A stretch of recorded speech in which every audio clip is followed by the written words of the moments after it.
everyone, welcome to Abundant Gains. If you're new to my channel, my name is Laura and I am a 23-year-old zero-based budgeter. And if you enjoy watching cash envelope stuffings, budget with me's, sinking fund updates, and more, then please do consider subscribing and join my YouTube family.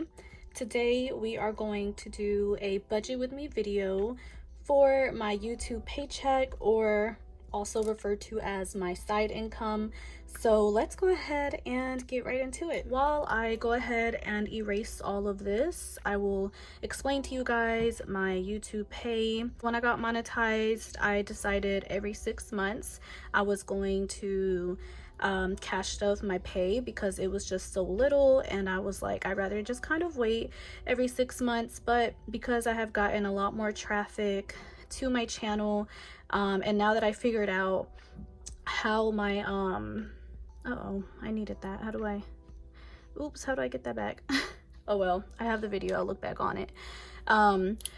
Yeah, so like I was saying, now that I have figured out how to make the most out of my ads for the monetization stuff, I've been able to make a lot more, which I'm super happy about that, because it just wasn't making sense as to why I was earning so little from my ads, but I had all these views. So I figured it out. I cracked the code and I figured out how to get paid a little bit more to where it was starting to make sense.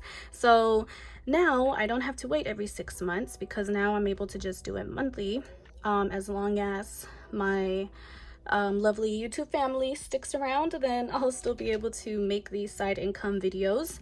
So yeah, that's kind of what I wanted to mention. My thing is so dirty, I don't really know what is going on here, but not my full government name popping up. So let's get to writing and no more rambling, as I love to talk.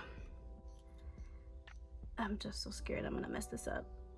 I hope you guys can see. You should be able to, but I'm gonna title this YouTube, I'll just put a YT pay, and this is, oh no, I better stick with this one.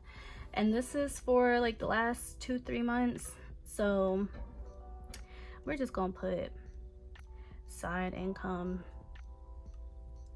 Okay, I don't know, because I don't got that much room and it don't really matter.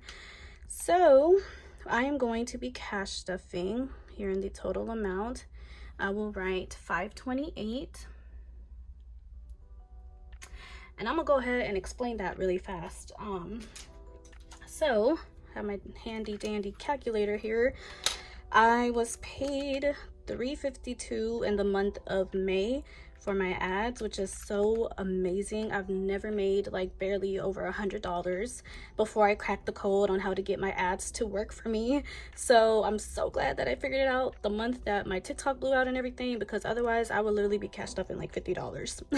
So then I was left with 176. I've had this 176 in my checkings account for like 2 months, because I was gonna wait the 6 months before I cashed stuff. So this has been sitting here since I think March, April.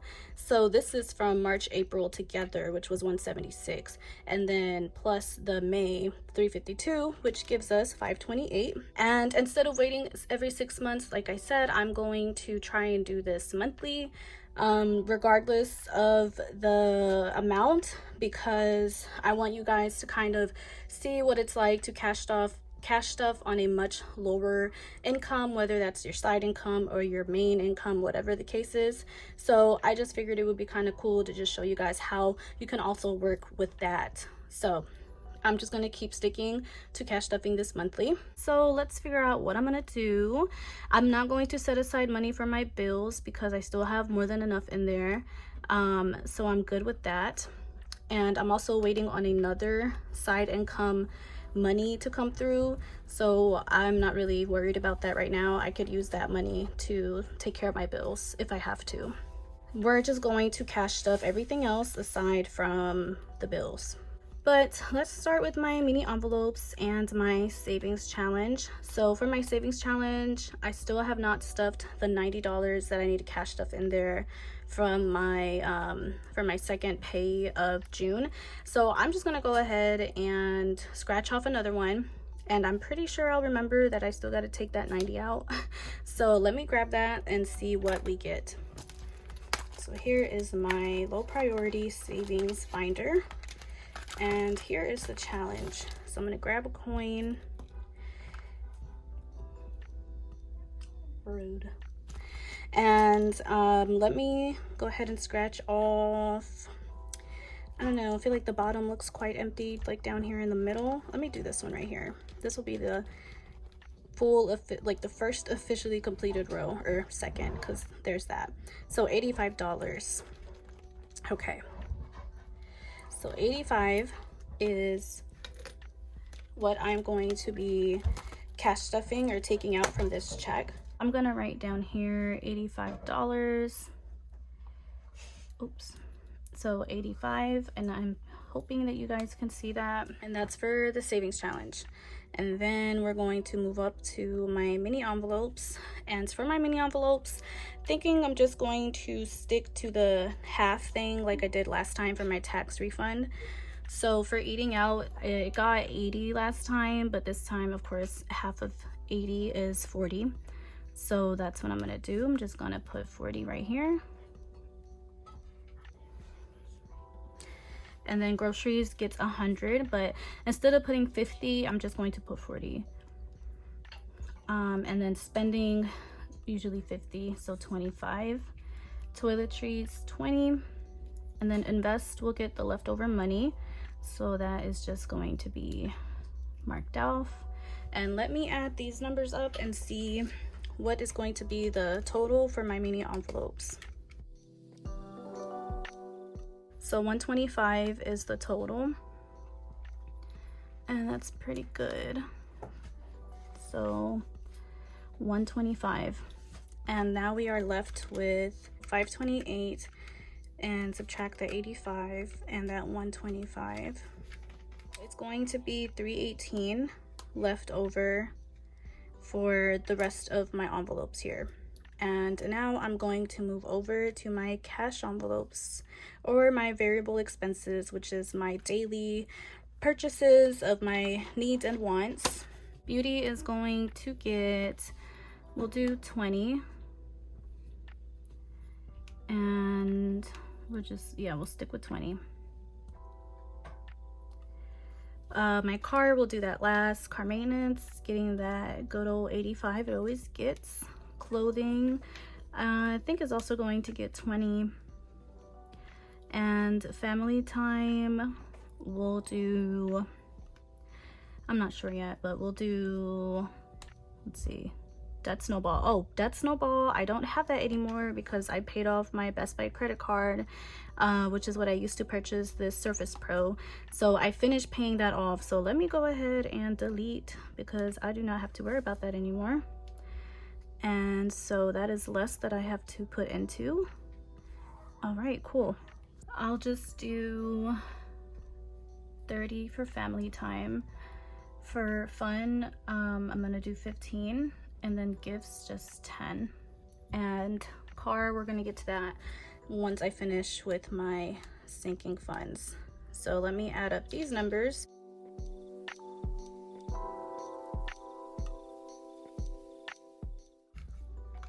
So this totals to 180. And I'm gonna write that down here.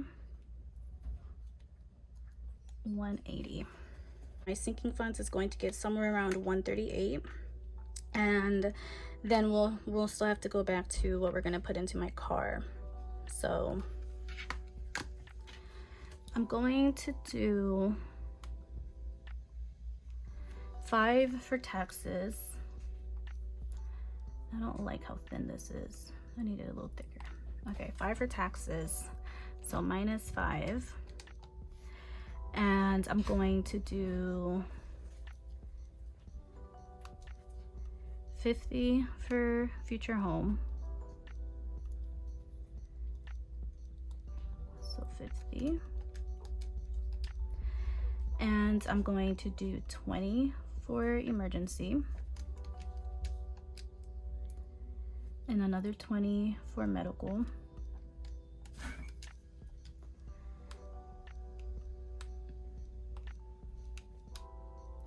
Savings is going to get, or we'll do mystery. Mystery will do 5. Savings is going to get 20. So another 25. We are left with $18. So I think tattoos isn't going to get anything this check. And then I want to do 10 for my car. So we're just going to do 8 for vacation.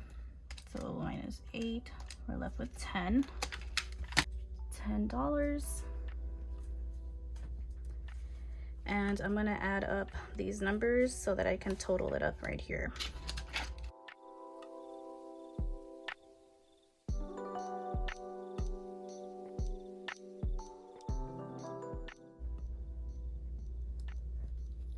Okay, so if this is all correct, this should all equal up to 528. So 125.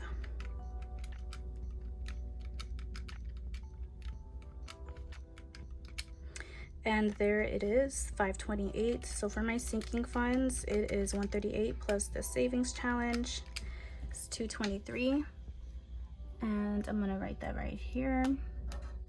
So 223. And then 180 plus the 125 is my cash envelopes. So 305 and 528. 305 for cash envelopes, 223 for sinking funds, and 528 for the total amount. And I did also want to mention that a lot of people ask me, which is such a unexpected question, they always ask me, what do I prefer? Do I prefer my planner or do I prefer my tablet? And for my tablet or for my Surface Pro, honestly, I mainly use it just to show you guys what I'm doing. And also because on my planner, I have like strictly a bills organizer kind of planner, so like it doesn't have any extra like free paper to use to note it down like I used to with my very first planner. So I mainly just use this and use this template to show you guys what I'm doing because I'm not really able to write it down on my planner.